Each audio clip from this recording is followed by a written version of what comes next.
സങ്കീർത്തനം 36.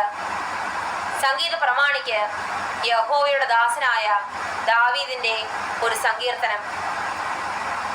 ദുഷ്ടന് തന്റെ ഹൃദയത്തിൽ പാപോദേശമുണ്ട്, അവന്റെ ദൃഷ്ടിയിൽ ദൈവഭയമില്ല.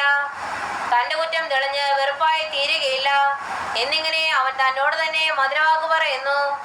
അവന്റെ വാക്കുകൾ അകൃത്യവും വഞ്ചനയുമാകുന്നു. ബുദ്ധിമാനായിരിക്കുന്നതും നന്മ ചെയ്യുന്നതും അവൻ വിട്ടുകളഞ്ഞിരിക്കുന്നു. അവൻ തന്റെ കിടക്കമേൽ അകൃത്യം ചിന്തിക്കുന്നു.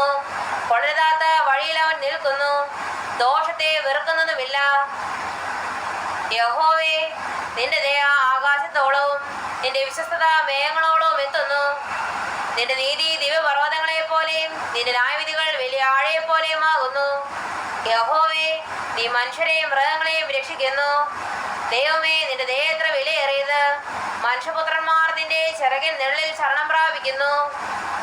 നിന്റെ ആലയത്തിലെ പുഷ്ടി അവർ അനുഭവിച്ച് തൃപ്തി പ്രാപിക്കുന്നു. നിന്റെ ആനന്ദ നദി നീ അവരെ കുടിപ്പിക്കുന്നു. നിന്റെ പക്കൽ ജീവന്റെ ഉറവയുണ്ടല്ലോ. നിന്റെ പ്രകാശത്തിൽ ഞങ്ങൾ പ്രകാശം കാണുന്നു. നിന്നെ അറിയുന്നവർക്ക് നിന്റെ ദയയും ഹൃദയപരമാർത്ഥികൾക്ക് നിന്റെ നീതിയും ദീർഘമാക്കണമേ. ഡംബികളുടെ കാൽ എന്റെ നേരെ വരരുതേ, ദുഷ്ടന്മാരുടെ കൈ എന്നെ ആട്ടിക്കളയരുതേ. ദുഷ്പ്രവർത്തിക്കാർ അവിടെ തന്നെ വീഴുന്നു, അവർ മറിഞ്ഞു വീഴുന്നു, എഴുന്നേൽക്കുവാൻ കഴിയുന്നതുമില്ല.